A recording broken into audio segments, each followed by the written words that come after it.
Hello, ladies. It is the becoming, uh, where are we at? I'm sorry. It's the becoming series that we are doing. So this is the becoming who you are. This is our Wednesday night teaching. We've started a new year.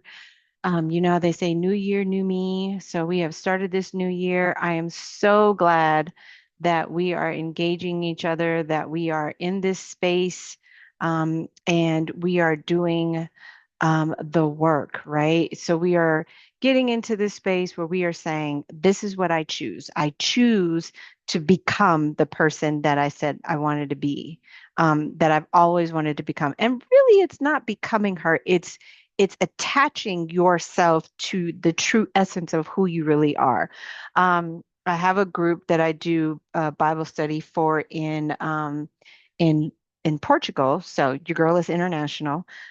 So been doing that. And in this group, we've talked about where we're doing a little bit of Bible study where we've gone back to the beginning, the basics, the level of understanding of who we are, why we are, and where we are going. So, in the beginning, remember, God created. So, He created the heavens, the earth. He did this creation, and then He put man in the middle. And He's like, okay, this is what you need to do, finding your purpose. So, I've created all of this stuff for you. And now you're in purpose. And now I've positioned you in this space. And now I need you to do the creation. So, with this series of becoming her, the creation, becoming the creation, the person that God had created you to become, what we are now looking at is we are now rebuilding ourselves because where did we come from? Initially, 4 years ago, we have done this thing. This year, I vowed to myself that I didn't want to continue to doing the same thing on a different day, different time, different month, different season, different moment. I wanted to have something different. So it's like a meal. So when you're creating a meal, when you're having a meal, you're doing the same meal. Like, it's always probably chicken, fish, and whatever, chicken and beef. Um, you want to have a variety. You want to do something different. You want your taste buds to taste something that's going to be like tantalizing, that's going to make you awaken to your experience. So, in becoming her, we are now on the second part of this, and we are now rebuilding self trust after our disappointment. So, have we been disappointed over the course of this time? Absolutely, we have. And so, that disappointment leads to us having um, these these um these reactions, just having all of these outbursts, and so we want to navigate through that. And I don't want to say outbursts, but just having these emotional moments, right? So rebuilding self-trust. Now I have to learn to trust myself in this season. Okay. So remember when I told you we're in the year of one. And the oneness, it is myself and God. We are one. So the God in me needs to really regenerate itself. And really, I need to learn how to trust the God in me. Okay. So, repairing the relationships with yourself after choices, after people, after or seasons that didn't turn out our way. We started businesses, we've done this thing, we've had relationships, um, and we thought it was going to go one way, but it ended up going another way. So we have to learn to rebuild that trust. Just because it didn't go the way we had hoped, that doesn't mean that all is lost. Okay. So when we look at, and it's, this is like, I love how spirit has got me connected. So even in my international group, having that study today, we had talked about, just because it didn't go that way, when we look at Eve, because we are in chapter 3 of this lesson that they're in, and it was really Eve. And Eve was at this understanding of, I made a mistake. And so have you ever just made the mistake and you're just like, man, and so rather than leaning into saying, okay, God, I made a mistake and being vulnerable, because remember when they ate the apple, when they ate of the fruit, we didn't even say it was an apple. They just said when they ate of the fruit. So when they ate of the fruit, that was when their eyes were open and they were open to a lot of senses they were probably, God was really probably protecting them from. So now their senses are open and now they're vulnerable. And now they're in this vulnerability. And now the shame has come, and so they hide. And so this is what happens with a lot of us. Sometimes rather than us going toward a thing, we go and hide, and we'll hide ourselves from community. We hide ourselves from friends. We hide ourselves from individuals that we thought we were going to be connected to, or, we just hide ourselves from God. Okay, spirit, ancestors, whatever you want to call it, universe, whatever. You hide yourself because you are now in this space of, oh, I made a mistake. Now here's the shame. Okay. So now we have to reframe the thoughts, right? Because it's very important for us to understand that we have to reframe the thoughts that we have. We have to reframe the places that we're in. We have to reframe what the shame of what we thought was going to happen, and build it to a place that we trust ourselves. When we look at Eve, Eve really did a thing. And how she did it is the narrative that she spun, and this is where spirit is taking us. The narrative that she spun was, well, did God actually say that I couldn't touch it? Did he, what did he say? Because now you've got this thought. And when I look at the enemy or Satan, the serpent, I look at it as our thoughts. So these thoughts that just run through our mind. Did it really tell me that that I didn't have to touch that person or not call that person or whatever?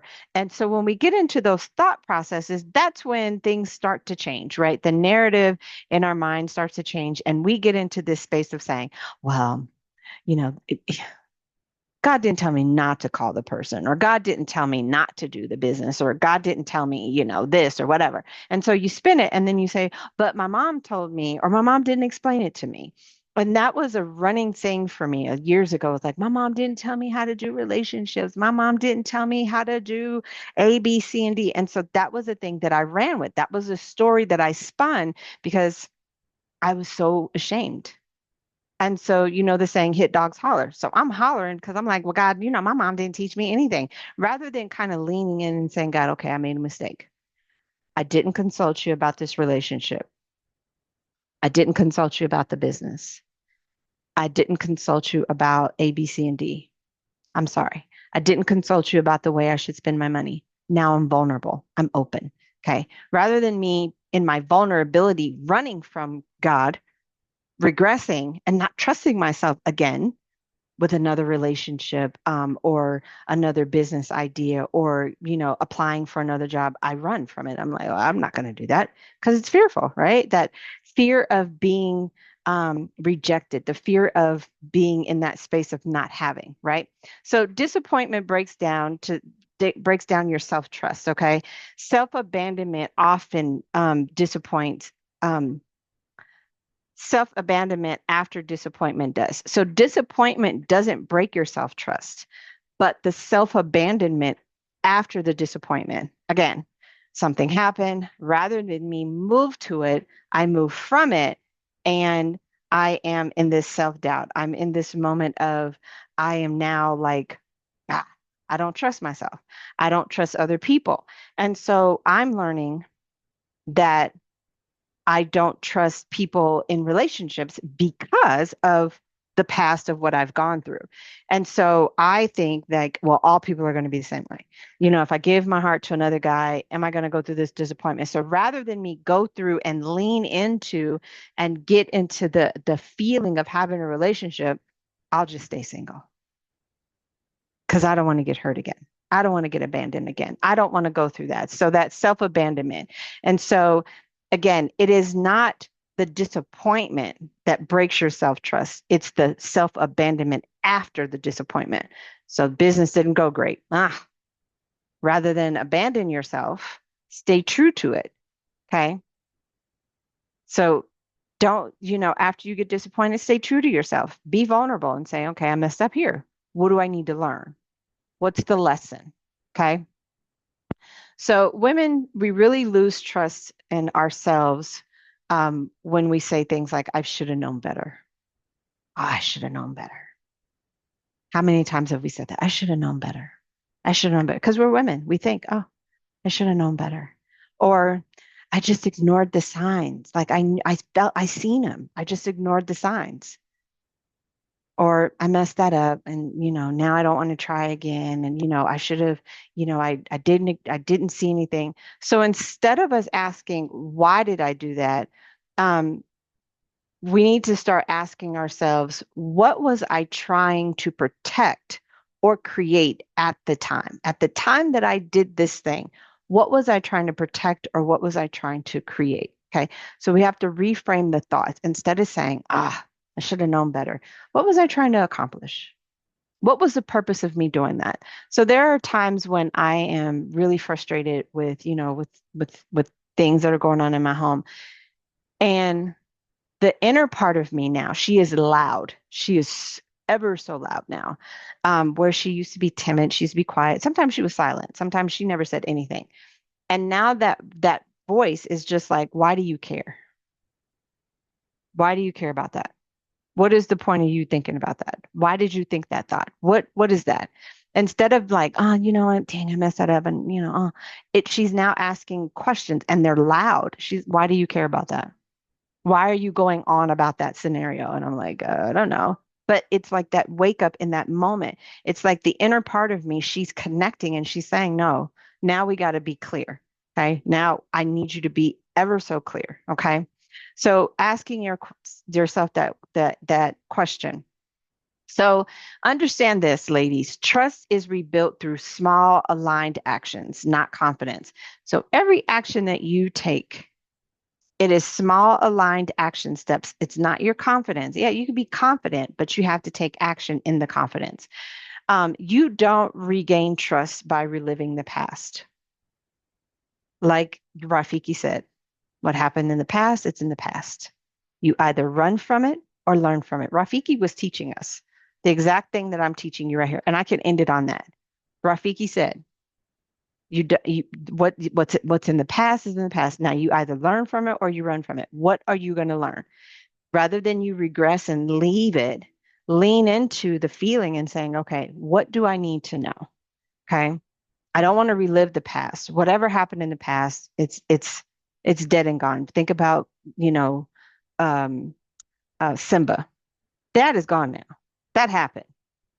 I don't want to relive the past. I don't want to keep replaying that memory over in my head. Now, what do I need to learn? What's the lesson I need to learn? So you regain trust by keeping promises to yourself. These promises that you are making, not for me. They are not for anybody else in this group. They are for you. These are your promises, sacred. And God said sacred promises. These are your sacred promises to yourself. I don't have to tell you everything that I'm doing. I don't have to tell you every promise that I made to myself because, yes, this year I have made some promises to me. I've made promises to me and they are written down. Not all of them, some of them, but they are written down while I'm getting all, but they are written down. Okay. They're in my thoughts. And that's spirit telling me, write them all down. Every sacred promise that I have with myself, it is going to be written down. There are some that are written down right now, but that's my passion. That is my secret. Okay. I promise myself secret. I'm promising myself that this is the thing that I'm going to do. Okay. So here's a prompt that I want you guys to take down while you are, doing your notes and your journaling. Is what is one small promise I can keep with myself just this week? And if you want to roll it into next week, that's fine. But just this week, what is one secret, one promise, one simple, small promise that you can keep to yourself?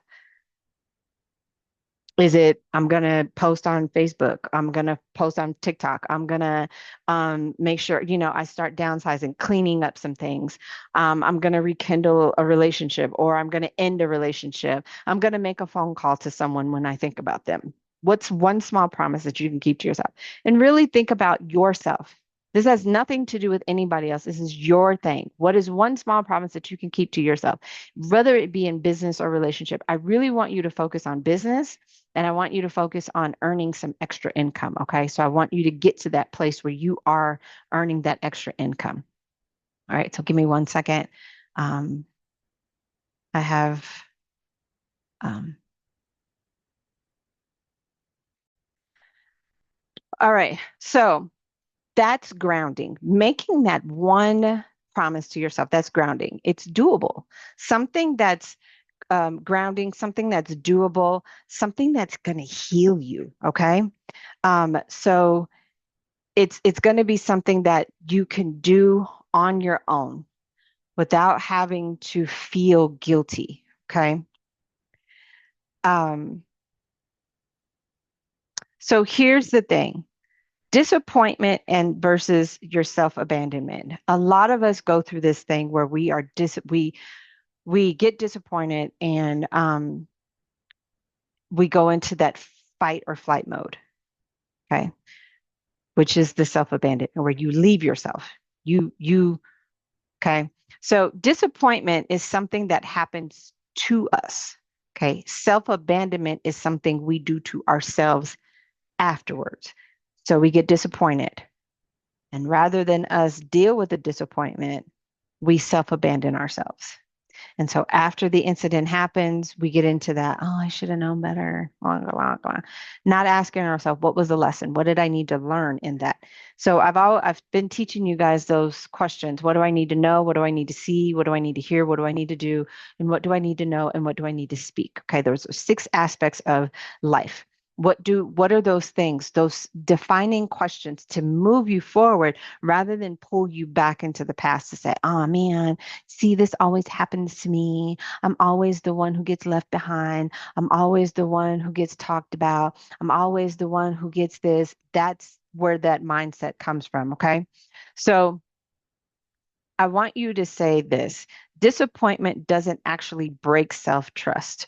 What breaks your self trust is what you tell yourself. Okay. And how you treat yourself in that moment after the disappointment. So one thing that I used to do is, and I learned this from my mother, is disappointment would happen. I'm going to go shopping and I'm going to spend my rent money because it soothed me rather than leaning into this happened to me and I'm an emotional, you know, and asking for the guidance. So when I talk about chapter 3 of Genesis, it is disconnecting. When you are connected to God, he's giving you the instructions and he's telling you what to do. I'm testing you to see. So in that lesson, it went to Exodus chapter 16, and it was verse, I want to say, uh, verse 8, I want to say, and it goes all the way through. Verse 16 is my favorite verse. And it says, and God asked Moses. Now, mind you, this is when the manna is happening. And he's telling them, I want to test you. I'm testing you to see if you'll be obedient to what I'm telling you to do. I'm doing what I'm doing. I'm telling you to take the manna, and I'm giving you specific instructions on what to do. Moses gives the message. He tells them, this is what God told you to do. God said to take this and take that. And he said, on the 6th day, day 6, you take double the manna. So in this term, manna was a omer. An omer is like 3 pounds, right? So if you take 3 pounds per person in your household, okay? So if there are 4 people in the household, that's 4, 8, 12, 16, right? 4 times 3 is that right? 4 pounds. I think that's right. Anyway, 9, 10, 11, 12. Yes. Yes. Okay. So it's 12, right? And so on the 6th day, you're supposed to take double, which is 24. What were they doing? And he said, because on the 7th day, on the day of rest, nothing gonna be there. So don't go out there looking for something when I told you to prepare. Okay. So when you're taking the double, you have one for the 6th day, and then on the 7th day, you have what you need. What they did was some of them, it didn't say all of them, some of them went out on the 7th day looking for the manna. God said to Moses, how long? And I'm going to read it to you because this is a question that God is asking all of us. It's Exodus chapter 16 for those of you who want to do your study on your own.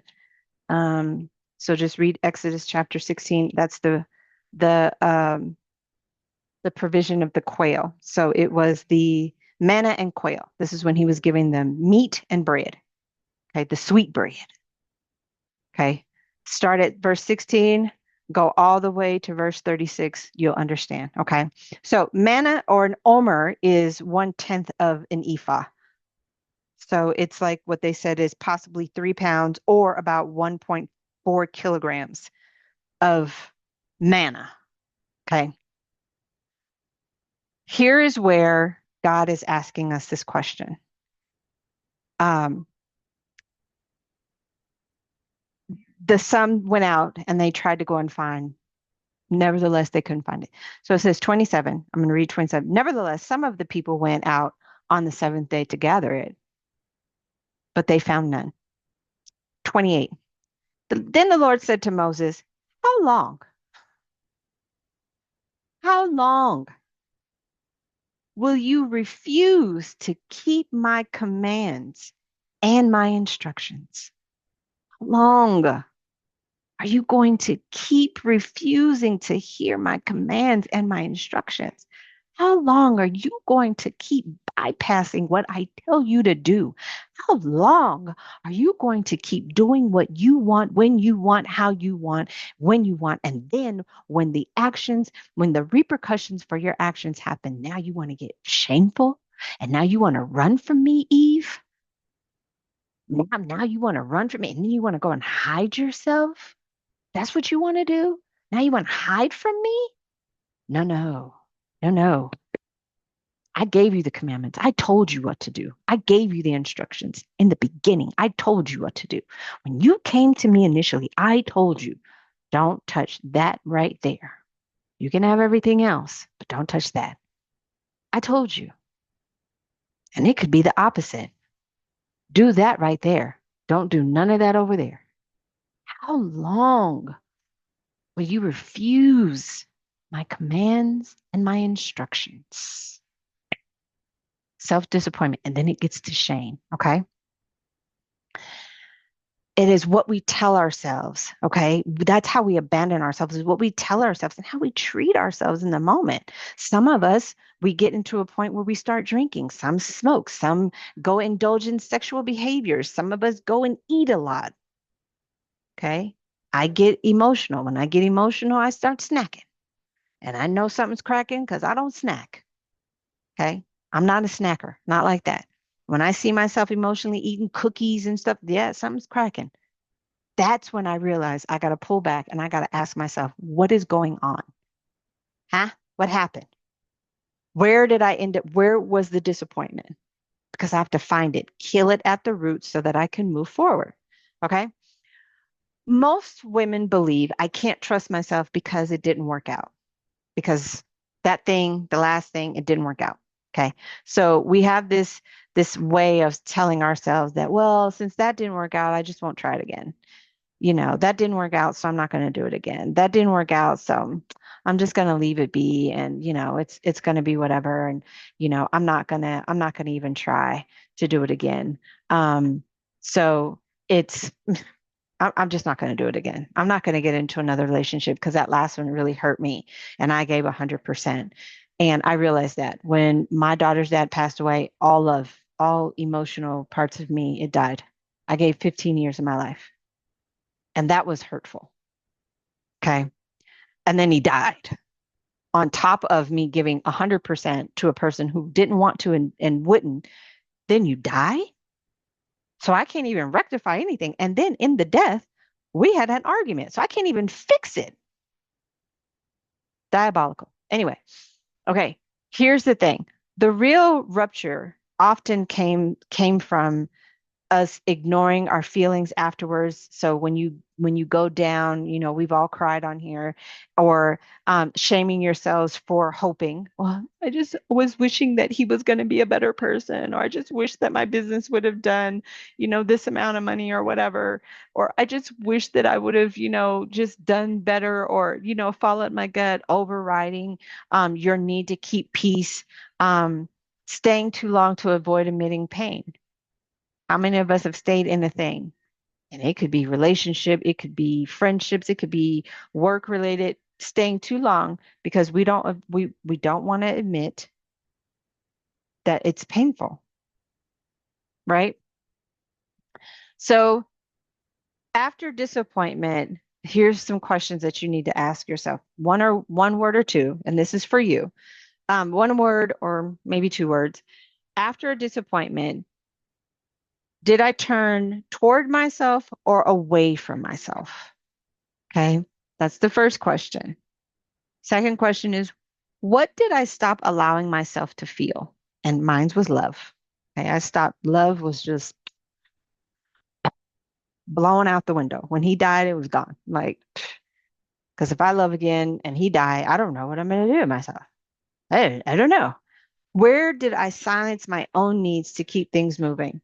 And it was really, I silenced my voice when it came down to what I deserved. I stopped valuing myself in relationships because I felt like if I give 100% again, that means I'm going to keep going another full some odd years and never really tell a person, I don't like the way you make me feel. And so I silenced my own needs to make sure ball is still going. This year, I said, absolutely not. Okay. If someone starts retelling the full story, okay, if you start, and I want you to understand this, if you start retelling your full story, I want you to get this in your thought, and I want you to say this to yourself. Let, uh, I want you to let whatever happened to you stay inside because it happened. Okay. We took a bite of the apple and we caused a downfall. I took a bite. I ate the apple. I called him. I didn't call him, but I'm just saying I called him, or um, I stayed at the job, or I quit the job, or I didn't do right by the business, and I didn't do this, or I didn't pay this bill, and now I'm here, right? What happened stays with you. Okay. I don't need the details of the situation. Okay. What happened? What happened inside of you? Tell me that. I don't need and then he said, and then no. What was the details? We don't care. And I'm not saying I don't care, but you shouldn't care about the details of what happened. Line by line, precept upon precept. This is what happened. Da, da, da, da. I have learned that now. So when I'm telling, like when I'm talking now, I don't give full dissertations anymore. I used to. Now I just tell you, I get to the meat. Here, this, ba, ka, da, ka, da, and then I go about my business. Because I can tell you now what's happening inside of me. I'm feeling a little frustrated, feeling a little anxious, feeling a little upset. This is where the real me, when I'm feeling a certain thing that's going on, I feel I'm pissed. I'm a little agitated. And what happens is I do have conversations with myself, so don't judge me, but I do have conversations with myself. And those conversations do like, and then she said, and then they did look a la. Mm. The true me is like, why do you care? We don't need the details. Details don't matter. It's how did it make you feel? Because that's the thing that you want to honor. That's the thing that you need to show up for is the feeling, not everything else. Amen. Amen. Okay. This keeps you reflective, not dramatic. Because, when we get into details, we'd be like, girl, you know what he told me. My true self is like, girl, because we don't care. I don't, and she don't care. She's like, I don't care. Because how did it make you feel? Because I need you to honor your feelings, how it made you feel. The details, okay. When you ate the apple, how did it make you feel? Oh, the shame happens. Oh, now there's guilt. Now there's anger. There's rage because I knew better. He told me not to eat it. And then I let this voice tell me that so this is where we're at. All right. So it's reflective. Okay. Keeping what's inside of you. Honor that. Let's stay with what happened inside. Details don't matter. Okay. It keeps you reflective and it keeps you aware of what's going on. Yes. Um, sorry. Okay. So how shame erodes your trust. Let's look at little Evie. Little Evie Eve. Okay. Eve eats the apple. Her and Adam. Adam, God doesn't ask Eve, where are you? He says, Adam, where are you? Where are you? Okay. So the Adam in us, where are you? Because when he created man, he created him and he created us in his image.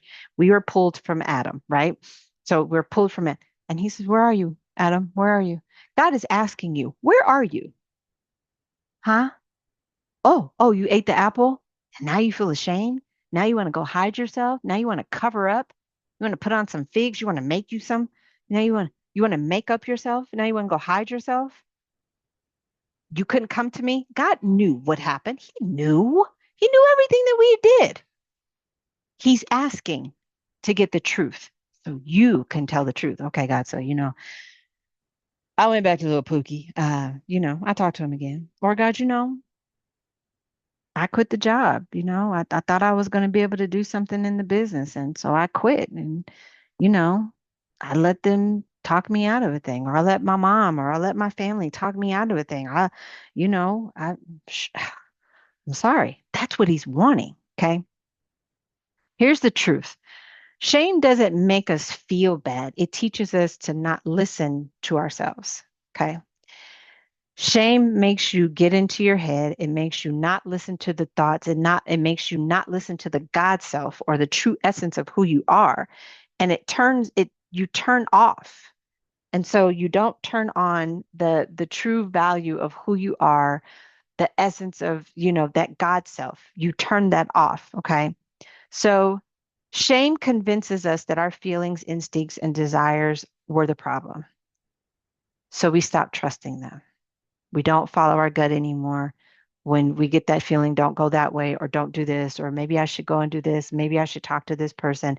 Maybe I should reach out. Maybe I should go out and take myself out on a date. On some self-care. You don't follow that because of what happened, the details. So what happens is you get into the details. Well, the serpent, he he did it. Because Adam says, well, the woman you sent me, the details, you made her and you sent her because you told me it's not good for me to be alone. So you made her. Now she did it. I didn't know what she was doing. And then Eve was like, well, now, wait a minute. Now, wait, it wasn't me. It was the serpent. The serpent did it. The serpent beguiled me and made me think, right? So shame sounds like I should have known better. What's wrong with me? Ah, I always mess things up like this. I can't trust my judgment. So then you don't move when you should be moving. Over time, those things create you second guessing yourself because I do it all the time. Not all the time. I don't do it anymore. Not a lot. Um, I'm learning to just move with the flow. Okay. You second guess yourself. You overseek your validation. You need everybody to be like, looky what I did. Yay. It's like Stuart from I think it was Mad TV. Look what I can do. Remember, Stuart, everybody, all eyes on me. Okay. You get decision paralysis, meaning that you make a decision and then you stop. Now, I do this. So here's an example. My daughter, we have things going on this weekend and I needed to book a hotel. And so I start in this thing. I have the money. I got the money to do it. I make a decision and then I start over, I get into this. Well, no, I don't want to do that. Nah, I'll just do it another day. I'll do it another day. And what happens is time starts running out. And then the thing that used to be cheap is now more expensive because of my decision paralysis. I delay the process. um, Happens when I order online. I see something and I'm like, okay, I need that. And then what I'll do is I'll add it to cart and then I go back and I put save for later. Save it for later. My decision paralysis. So I get afraid of making decisions that I think are either like they're going to hurt me because it's a financial thing and I'm trying to, I'm deciding to route my money different areas. And so then I get this fear of, do I really need that? Okay, well, I don't need that right now. That's, maybe I'll just get it later. And so then save the cart. And then when I put it in the cart, then I just go back and save for later. Okay. Ignoring your intuitions to avoid being wrong again. When your gut tells you do something, do it. Okay. But then you ignore it and you think, well, I did that the last time and I made the wrong decision. Okay. So here's some questions that you can put in your journal. Where do I talk to myself in ways I'd never speak to someone I love? Where do I talk to myself in ways I'd never speak to someone I love? How do you talk to you? In what areas do you talk to yourself so bad that you would never talk to anybody that you love that way? Where do you talk yourself out of a thing that you would never talk to anybody else that way? Okay. What parts of myself, question number two is, what parts of myself did I decide were unreliable? Question number three is, when did I start outsourcing my decisions to avoid shame?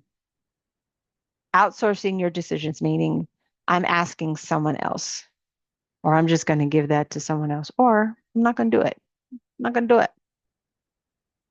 Decisions? Oh no. So I just let everybody else make the decision. Well, you make that decision. So I'm not ashamed. I don't silence my voice anymore. I speak up. I tell you exactly how I feel. Okay. You're going to go ahead and do that. Whether it causes tension or not, I don't care. Because again, where do I talk to myself in ways that I wouldn't speak to someone I love? Now I have to tell you, okay, so let's not do that again. And I don't over explain myself. I don't give you the reason why I'm telling you to do it. I say what I say. Do not, moving forward, let's not do that. Okay. I go silent and I say the same thing. Moving forward, let's not do A, B, C, and D. Okay. So if emotions arises, um, so let's say that you're having this conversation with someone and learn to take a breath because your awareness is the thing that's going to be the most powerful thing. When something happens and you start explaining, emotions arise, take a deep breath, pull back, and in that moment we don't need to fix anything right there. Okay, we don't, there's nothing to be fixed at that moment. You're aware of it. I'm aware of this feeling, right? Um, Learning how to calm your nervous system. Okay, pull back, pull out. All right, God, I made a mistake. Own the shame. I'm feeling a little shameful. Okay, don't try to quick fix it. Okay, you don't need to fix anything right now. You just need to own what happened. Okay. Now we're going to start rebuilding trust through your small kept promises. You made promises to yourself. You sure did. Okay. Let's reframe that. Self-trust isn't restored by confidence. Okay. It's restored by your consistency. You can make a promise to yourself. It's not restored by confidence. It's restored by your consistency. Yes, it's one thing to be confident, but it's also another thing to be consistent. Okay. You can confidently do a thing, but are you consistently doing the thing in confidence? That didn't come from me. Okay. You can confidently do a thing, but are you consistently doing a thing in confidence? You got to be consistent in a thing. Don't just do it one time and think, oh, okay, I did it. Okay. Don't just make one item and think, oh, okay, I did it. Don't just make the one phone call and be like, okay, I did that. All right. No, be consistent. Okay. Be consistently showing up. If you went for a walk today, great. Go for a walk tomorrow. Small things. Do 5 minutes. If you want to meditate, do 5 minutes. I don't know why people think that they got to do these long, lengthy meditations. 5 minutes, that's all you need. You don't know how to pray? Pray 5 minutes. God, I thank you for waking me up this morning. Thank you for starting me on my way. One small steps that leads to the big things, to where you are creating consistency and you are consistently saying, God, I thank you that you woke me up this morning, that you started me on my way. God, I thank you that you've given me my right mind. God, I thank you that you are Jehovah Jireh. I thank you that you have provided manna from heaven.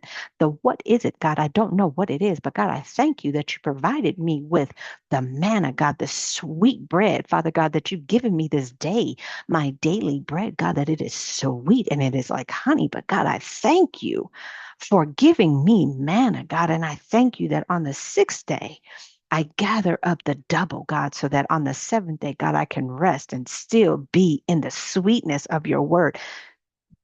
That's consistency, consistently praying, consistently having faith. Okay.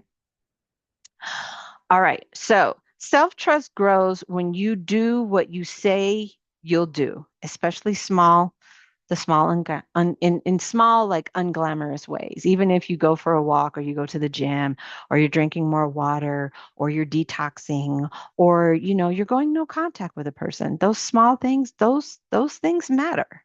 Okay? They really do matter. Okay? So, what we do as women, we often try to rebuild trust in certain ways by making declarations. I declare. Yeah, the Bible says when you decree a thing, it shall happen. Decree and declare.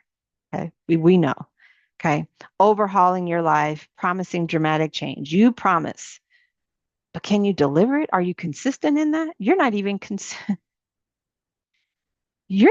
consistent in eating healthy. You're not even consistent in showing up for yourself. And I'm being honest, you're not even consistent in showing up for yourself. You make small little promises, dramatic changes, ain't nothing changed. Again, same thing, different day, different time, different year, different moment, different scenario, different season, different person, different place, different thing, making these promises, trying to have a dramatic change. That's why they say New Year's resolutions, they don't work. You start off good. By week 3, gym parking lots are empty. A lot of people aren't doing the things that they say they do. Okay, learn to fast from social media. Take some time. I do. Sundays, Saturday and Sundays. Those 2 days, no. I even have to set a reminder to remind me, no social media today.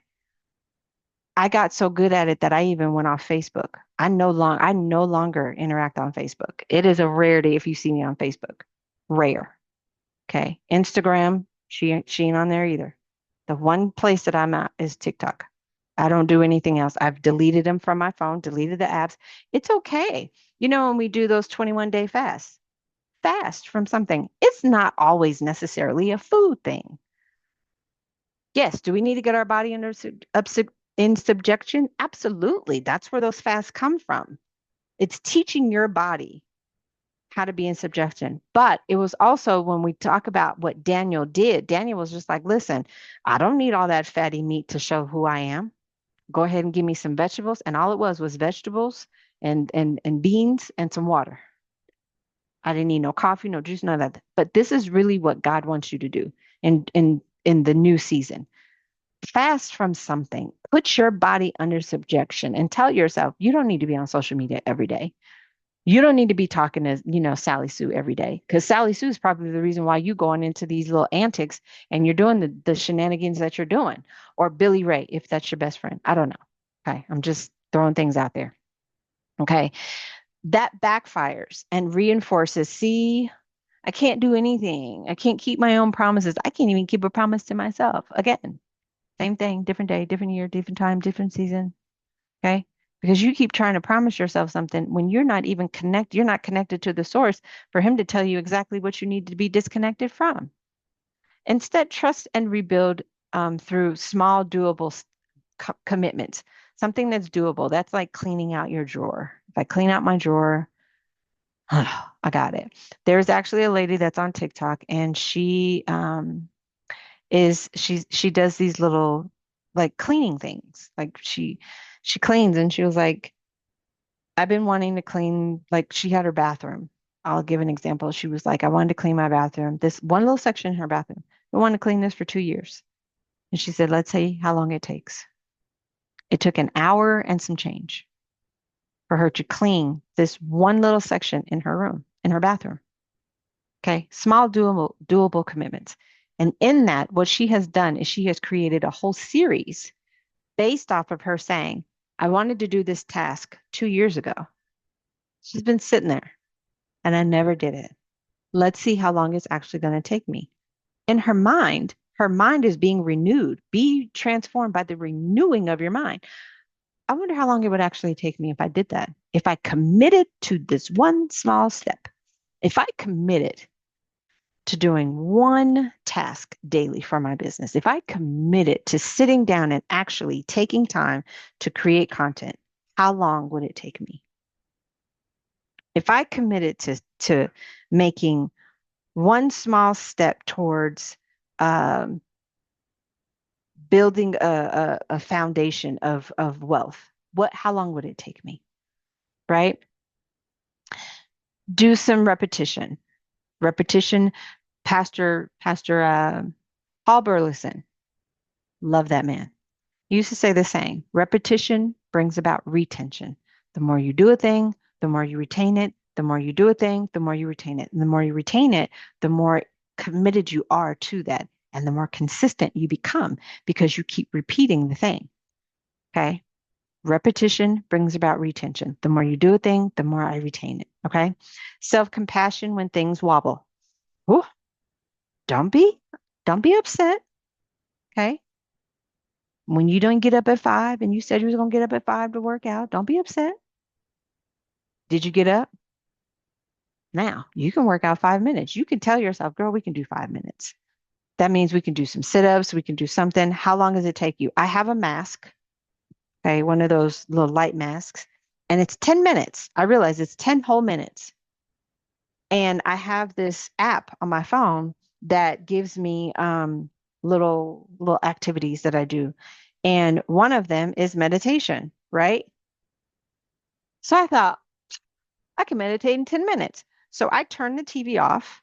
After I turn my TV off and I put my headphones on and I meditate. When that little thing goes beep, beep, beep, I know I've meditated for 10 minutes. That is my repetition. That is my small doable thing to let me know that, yes, you've actually meditated today and you've visualized your life. You've done a do out double, double, double for your trouble, right? You've done two things in one thing. I've meditated, I've given myself this thought, and I've done this work, right? But I give myself self-compassion. So if I don't wake up the time that I say I want to wake up, oh, okay, I'm sorry. Sorry, Tarina, you didn't do it, right? And sometimes it's because I don't go to bed when I should. And I'm learning that I need to go to bed at a reasonable time because if I want to get up at that time, I have to go to bed at a reasonable time. So that means I need to start decompressing myself at a certain time to where when it's bedtime, I'm actually in bed, not doing other shenanigans. Okay. Means I got to cook dinner on time. Okay. I'm learning. I mean, I'm not learning, but I'm doing the doable commitments to myself. Okay. So examples of trusting building promises is I'll pause before responding because sometimes we are quick to, bitch, who you talking to? Who you think you? Okay. We're quick to do that. Um, Here's the thing, go to bed when I'm tired. Absolutely.